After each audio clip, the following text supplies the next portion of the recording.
My name is Dorothea West. Originally, I'm Hungarian. I was born in Hungary.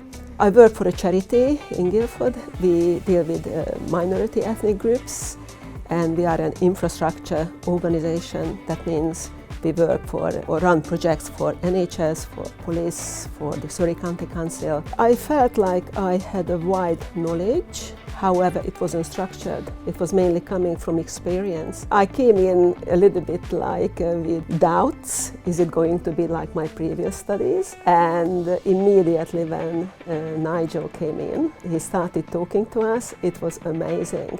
So he's got such a vast experience globally in businesses, working with governments, and that really struck me. He's not losing my attention. I'm just drinking every word he's saying. It's amazing. For me as a person, believing in myself more, the knowledge I gained hands-on is actually correct, and he gives me the resources I can reach back to. I would recommend those people who have been in their career for a long time and they got a lot of experience. So for them, I think this course is really valuable.